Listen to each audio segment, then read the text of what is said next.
live long and prosper. So in this video series, I'm going to be talking through the social justice elements of every episode of the original series of Star Trek. The thing that inspired this project was actually a Fox News article which argued that Star Trek has in some way betrayed its traditional commitment to sort of political neutrality or middle ground by embracing progressive politics. In this series, we're going to see that Star Trek has always embraced progressive politics, and it's always been aspirational for social justice in various senses. I am taking a broad perspective on social justice here, so that may include multiple different types of social justice, whether that's racial, whether that's economic, whether that's religious, whether that's abilities, gender and sexuality, anything broadly considered. I will go through every episode. Some of the episodes I will interview fellow Trekkies and talk with them about it. And then below, in the descriptions, I will give you additional information about the episodes, particularly their original air date, who wrote the screenplay, and who directed that episode. I also want to dedicate this series to my dad, Michael Allen Zapkin. He was an OG Trekkie from back in the day, and it was watching the original series with him that I came to love Star Trek.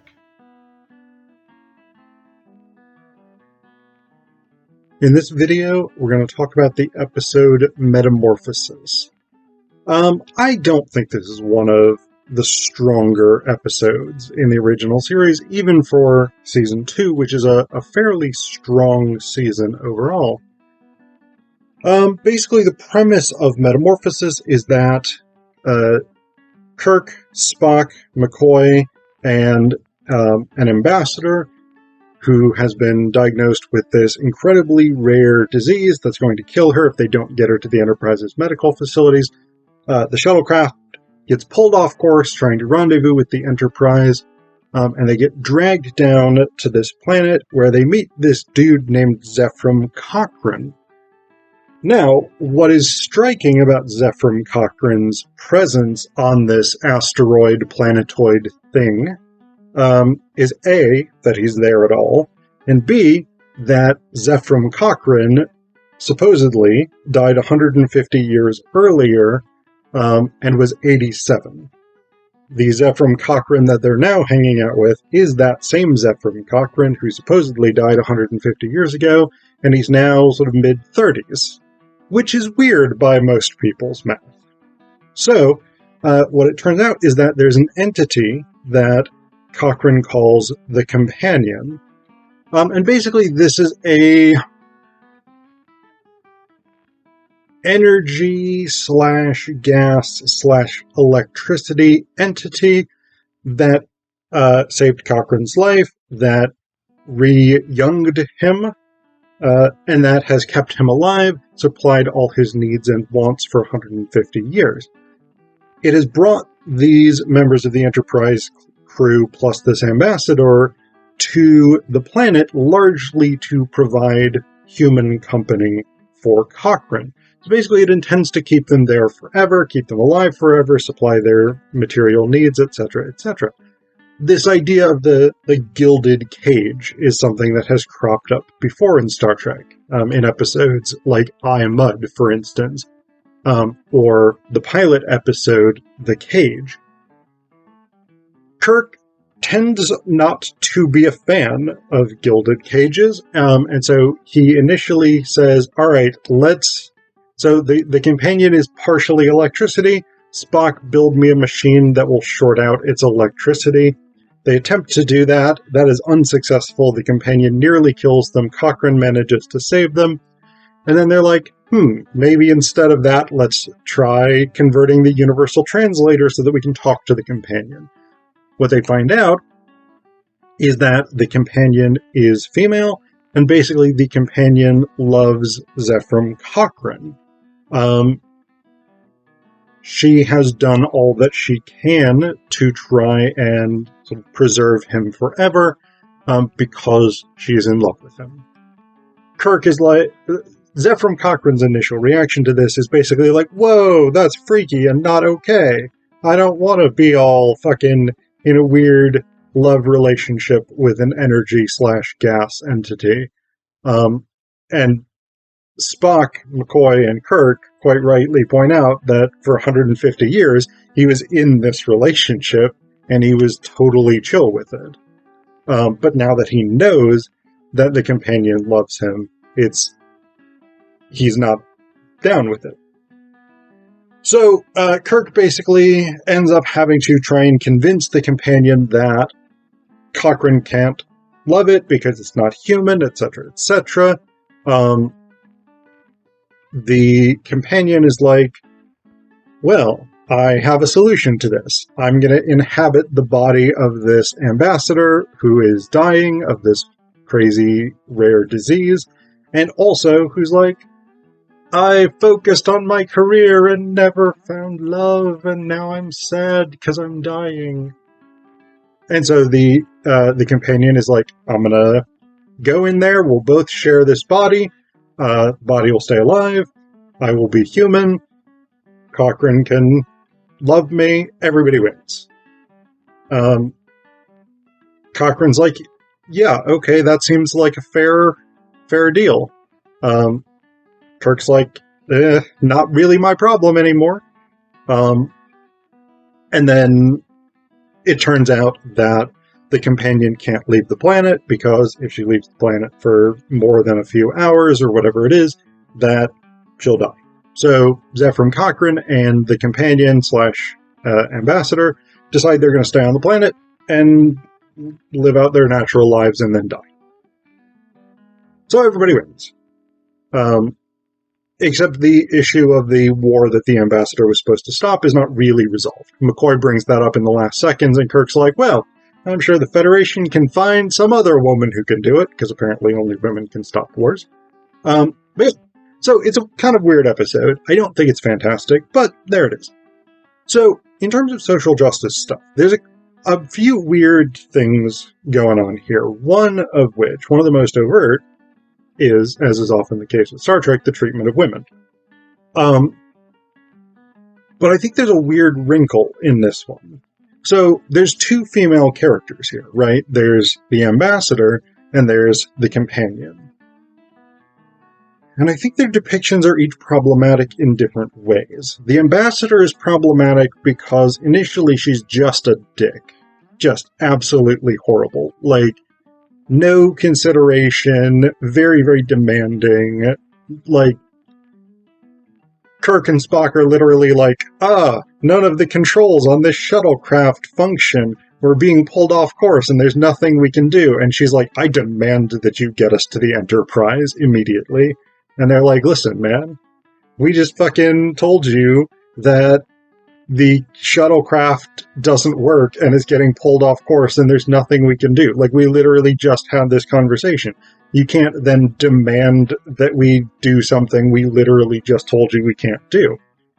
So this is kind of her throughout the initial thing. And, okay, we're gonna, give her a little bit of leeway on this because she has just been diagnosed with a crazy rare disease. And she blames Starfleet for not having inoculated her against it, even though McCoy and Spock are both like, yeah, the odds against anybody actually getting this disease are pretty astronomical, so we don't usually vaccinate for it. But she's still got this disease, she's still likely to die, so yeah, that's a bad day for her. I can understand that bit of it. Nonetheless, there is nothing in the early portion of the episode that suggests that she would actually be a good diplomat at all. She seems to be more sort of, shrewish and demanding. So not a great portrayal of women right off the bat. Then, of course, we get the element where she's, lying in Cochrane's bed, being like, oh, I'm dying of a fever, and Cochrane is out in the other room being like, ugh, it's gross that the companion loves me. And then the ambassador is all like, oh, I've never had love because I focused on my career, and he's rejecting love. Woe is me. And, I mean, this is the what has feminism done to me bullshit, right? This idea that, like, this anti-feminist idea, particularly that, like, when women pursue their careers, they will miss out on what really makes them happy, which is being a wife and whatever. The counterpart to the ambassador is, of course, the companion. And the companion's role is kind of weird here. On the one hand, I think there's an element of, like, gay panic or trans panic, which, of course, were ideas that didn't really exist in the 60s, in 1967, when this episode would have come out. But that idea of, like, oh, I thought we were just friends, or we were just hanging out, or whatever it was. I didn't know that you were gay, or we were hooking up or something, and I didn't know you were trans, something like this, and therefore my anger against you is justified. That's bullshit, by the way, first off. But that's kind of Cochrane's reaction here, right? For 150 years, he has been communing with this entity, and literally what it involves is he will, like, stand there and be like, companion, come chill with me. And the companion will be like, oh, now I'm surrounding you in my loving embrace. And Cochrane has just been chill with this for 150 years. Like, he has been on board with this relationship where literally, like, the companion and he merge into this sort of one entity, even though Kirk claims that they will always be separate. They do really physically merge into one another. There is an obvious sexual implication here. But it is a sort of weird mutual interpenetration. I say weird because it's I'm not judging it. Like, if that's what the companion and Cochrane are into, that's fine. I don't have any issue with that. But it's weird in the sense that typically in sexual relationships, we tend to think of penetration as being mostly a unidirectional act. Whereas in this case, it's kind of a bidirectional act, right? Because the companion goes into Cochrane's mind, probably his body, it's not 100% clear, and then Cochrane is clearly within the companion. So they are definitely, like, physically interpenetrated in this very, very intimate way. And there does seem to be this element of, like, Cochrane was on board with this until he found out that the companion was not what he thought in some way. So there is that sort of trans panic, gay panic kind of element here. Oh, you tricked me. I was doing a thing that I was enjoying and that I really liked, but then I found out something that changed the dynamic. So that's one element of it. I think there's also another sort of homophobic-ish element, gender roles element at least, because the role of the companion is a complex one in this instance. On the one hand, the companion is housewife. The companion feeds Cochrane, prepares his house, keeps stuff neat, whatever it is. The companion ensures that he can survive in a domestic sense. At the same time, and so that's a traditionally feminine role in Western patriarchal cultures. At the same time, the companion is the one who is providing the food, who is allowing the family unit to continue surviving in a social sense as such. So the companion is the breadwinner, which is a traditionally masculine role in patriarchal Western cultures. it's not clear what Cochrane's role in this family dynamic is. Cochrane is sort of the kept woman, I guess. And so, in a way, he is kind of emasculated by this relationship. And the relationship between the companion and Cochrane, while eminently practical and extraordinarily successful at keeping him alive in relative comfort, and of course, no health issues, no aging, etc., etc., it is presented by the episode as an aberration that must be corrected, in much the same way that the ambassador is presented as an aberration who must be corrected. That is, she is a working woman, she has no romantic life, no sexual life, no interpersonal relationships. She is the feminist who has failed to be a woman in this sort of popular anxiety. So we have those two models of the female who has failed to properly embody her role. We have the ambassador, again, who has gone out into the man's world and taken on the man's roles. And we have the companion who has taken on both the female and male roles within the household, thereby exiling the male figure in the household to a non-role.